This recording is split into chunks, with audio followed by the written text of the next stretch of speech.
Creed en sus profetas. Miércoles 17 de septiembre 2025. Deuteronomio 1. Estas son las palabras que Moisés habló a todo Israel al otro lado del Jordán, en el desierto, en el Arabá frente a Suf, entre Param, Tofel, Labán, Aserot y Di-Saab. 11 días duró el viaje desde Horeb hasta Cades Barnea por la ruta de la región montañosa de Seir. El primero del mes 11 del año 40, Moisés habló a los hijos de Israel conforme a todo lo que el Señor le había mandado con respecto a ellos, después que derrotó a Sejón, rey de los amorreos que habitaba en Hesbón, y a Og, rey de Basán, que habitaba en Astarot y en Edrei. Moisés inicia su primer discurso. Moisés empezó a explicar esta ley en la tierra de Moab, al otro lado del Jordán, y dijo: El Señor nuestro Dios nos habló en Horeb diciendo: Han permanecido bastante en este monte. Vuélvanse, marchen y vayan a la región montañosa de los amorreos, a todos sus vecinos en el Arabá, en la región montañosa y en la Cefela, en el Negev y por la costa del mar, a la tierra de los cananeos y al Líbano, hasta el gran río, el río Éufrates. Miren, yo he puesto la tierra delante de ustedes. Entren y tomen posesión de la tierra que el Señor juró a sus padres, Abraham, Isaac y Jacob, que les daría a ellos y a sus descendientes después de ellos. Moisés nombra jueces. En aquel tiempo yo les hablé diciendo: Yo solo no puedo cargar con ustedes. El Señor su Dios los ha multiplicado, y he aquí que hoy son tan numerosos como las estrellas del cielo. El Señor, Dios de sus padres, los multiplique 1000 veces más, y los bendiga como les ha prometido. Pero, ¿cómo podré llevar yo solo sus preocupaciones, sus cargas y sus pleitos? Provean entre sus tribus de hombres sabios, entendidos y experimentados, para que yo los ponga como sus jefes. Ustedes me respondieron y dijeron: Está bien hacer lo que has dicho. Entonces tomé a los jefes de sus tribus, hombres sabios y experimentados, y los puse como sus jefes, como jefes de 1000, jefes de 100, jefes de 50, jefes de 10 y como oficiales de sus tribus. En aquel tiempo mandé a sus jueces diciendo: Oigan la causa de sus hermanos y juzguen con justicia entre un hombre y su hermano o el forastero que está con él. No hagan distinción de personas en el juicio. Oirán tanto al pequeño como al grande. No tengan temor de nadie, porque el juicio es de Dios. Pero la causa que les sea difícil la traerán a mí, y yo la oiré. Les mandé pues en aquel tiempo todo lo que tenían que hacer. Moisés envía espías a Canaán. Partimos de Horeb y fuimos por aquel desierto grande y terrible que han visto, dirigiéndonos a la región montañosa de los amorreos, como el Señor nuestro Dios nos había mandado, y llegamos hasta Cades Barnea. Entonces les dije: Han llegado a la región montañosa de los amorreos, la cual nos da el Señor nuestro Dios. Mira, el Señor tu Dios te ha entregado la tierra que está delante de ti. Sube y tómala en posesión, como el Señor, Dios de tus padres, te ha dicho. No temas ni desmayes. Todos ustedes se acercaron a mí y dijeron: Enviemos delante de nosotros hombres que nos reconozcan la tierra y nos traigan información acerca del camino por donde hemos de ir y de las ciudades a las que habremos de llegar. Me pareció bien lo dicho, y tomé a 12 hombres de ustedes, un hombre por tribu. Ellos se dirigieron y subieron a la región montañosa, llegaron hasta el arroyo de Escol y reconocieron la tierra. Tomaron en sus manos muestras del fruto de la tierra y nos las trajeron. También nos dieron informes diciendo: La tierra que el Señor nuestro Dios nos da es buena. El pueblo se desalienta. Sin embargo, no quisieron subir, más bien fueron rebeldes contra el mandato del Señor su Dios, y murmuraron en sus tiendas diciendo: Porque el Señor nos aborrece, nos ha sacado de la tierra de Egipto, para entregarnos en mano de los amorreos para destruirnos. ¿A dónde iremos? Nuestros hermanos han hecho desfallecer nuestros corazones diciendo: Este pueblo es más grande y más alto que nosotros. Las ciudades son grandes y fortificadas hasta el cielo, y también vimos allí a los anaquitas. Entonces les dije: No se aterroricen ni tengan temor de ellos. El Señor su Dios, quien va delante de ustedes, Él combatirá por ustedes de la manera que lo hizo por ustedes en Egipto ante sus propios ojos, como también en el desierto, donde han visto que el Señor su Dios los ha traído, como trae un hombre a su hijo, por todo el camino que han andado hasta que han llegado a este lugar.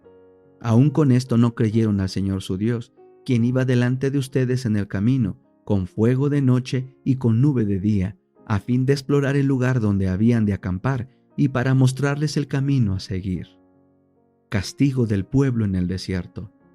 Entonces el Señor oyó la voz de las palabras de ustedes, y se enojó y juró diciendo: ninguno de estos hombres de esta mala generación verá la buena tierra que juré dar a sus padres, excepto Caleb, hijo de Jefone. Él la verá, a él y a sus hijos les daré la tierra que él pisó, porque siguió al Señor con integridad. Por causa de ustedes el Señor se enfureció también contra mí y dijo: tampoco tú entrarás allá. Josué, hijo de Nun, que está delante de ti, él entrará allá. Anímalo, porque él hará que Israel la herede. Pero sus pequeños, de quienes dijeron que serían una presa, sus hijos, que hoy no distinguen entre lo bueno y lo malo, ellos entrarán allá. A ellos la daré y ellos tomarán posesión de ella. Pero ustedes vuélvanse y marchen al desierto rumbo al Mar Rojo. Derrota de Israel en Horma. Entonces respondieron y me dijeron: hemos pecado contra el Señor. Nosotros subiremos y pelearemos conforme a todo lo que el Señor nuestro Dios nos ha mandado. Se ciñeron cada uno sus armas y pensaron que era cosa fácil subir a la región montañosa. Entonces el Señor me dijo que les dijera: no suban ni peleen, porque yo no estoy entre ustedes. No sean derrotados delante de sus enemigos. Yo les hablé, pero no escucharon. Al contrario, fueron rebeldes contra lo que había dicho el Señor. Actuaron con arrogancia y subieron a la región montañosa. Pero los amorreos que habitaban en aquella región montañosa salieron a su encuentro. Los persiguieron como lo hacen las avispas y los destrozaron desde Seir hasta Horma. Entonces volvieron y lloraron delante del Señor, pero el Señor no escuchó su voz ni les prestó atención. Así permanecieron en Cades por muchos días, según los días que permanecieron allí. Patriarcas y Profetas. Capítulo 28. La idolatría en el Sinaí. De todos los pecados que Dios castigará, ninguno es más grave ante sus ojos que el de aquellos que animan a otros a cometer el mal. Dios quiere que sus siervos demuestren su lealtad reprendiendo fielmente la transgresión, por penoso que sea hacerlo.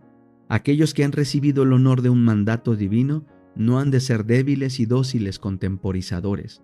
No han de perseguir la exaltación propia ni evitar los deberes desagradables, sino que deben realizar la obra de Dios con una fidelidad inflexible.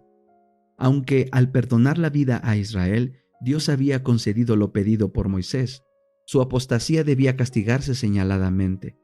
Si la licencia e insubordinación en que a Aarón les había permitido caer no se reprimían rápidamente, concluirían en una abierta impiedad y se arrastrarían a la nación a una perdición irreparable. El mal debe eliminarse con inflexible severidad. Poniéndose a la entrada del campamento, Moisés clamó ante el pueblo: quien esté de parte de Jehová, únase a mí. Los que no habían participado en la apostasía debían colocarse a la derecha de Moisés. Los que eran culpables, pero se habían arrepentido, a la izquierda. La orden fue obedecida. Se encontró que la tribu de Leví no había participado del culto idólatra. Entre las otras tribus había muchos que, aunque habían pecado, manifestaron arrepentimiento. Pero un gran grupo, formado en su mayoría por la multitud mixta, que instigara la fundición del becerro, persistió tercamente en su rebelión. En el nombre del Señor, Dios de Israel, Moisés ordenó a los que estaban a su derecha y que se habían mantenido limpios de la idolatría, que empuñaran sus espadas y dieran muerte a todos los que persistían en la rebelión. Y cayeron del pueblo en aquel día como 3,000 hombres. Sin tomar en cuenta la posición, la parentela ni la amistad, los cabecillas de la rebelión fueron exterminados. Pero todos los que se arrepintieron y humillaron alcanzaron perdón. Los que llevaron a cabo este terrible castigo, al ejecutar la sentencia del Rey del Cielo, procedieron en nombre de la autoridad divina. Los hombres deben precaverse de cómo en su ceguedad humana juzgan y condenan a sus semejantes, pero cuando Dios les ordena ejecutar su sentencia sobre la iniquidad, deben obedecer. Los que cumplieron ese penoso acto manifestaron con ello que aborrecían la rebelión y la idolatría, y se consagraron más plenamente al servicio del verdadero Dios. El Señor honró su fidelidad, otorgando una distinción especial a la tribu de Leví. Los israelitas eran culpables de haber traicionado a un rey que los había colmado de beneficios y cuya autoridad se habían comprometido voluntariamente a obedecer. Para que el gobierno divino pudiera ser mantenido, debía hacerse justicia con los traidores. Sin embargo, aún entonces se manifestó la misericordia de Dios. Mientras sostenía el rigor de su ley, les concedió libertad para elegir y oportunidad para que todos se arrepintieran. Únicamente fueron exterminados los que persistieron en la rebelión. Era necesario castigar ese pecado para atestiguar ante las naciones circunvecinas cuánto desagrada a Dios la idolatría. Al hacer justicia en los culpables, Moisés, como instrumento de Dios, debía dejar escrita una solemne y pública protesta contra el crimen cometido. Como en lo sucesivo, los israelitas debían condenar la idolatría de las tribus vecinas. Sus enemigos podrían acusarlos de que, teniendo como Dios a Jehová, habían hecho un becerro y lo habían adorado en Horeb. Cuando así ocurriera, aunque obligado a reconocer la verdad vergonzosa, Israel podría señalar la terrible suerte que corrieron los transgresores, como evidencia de que su pecado no había sido sancionado ni disculpado.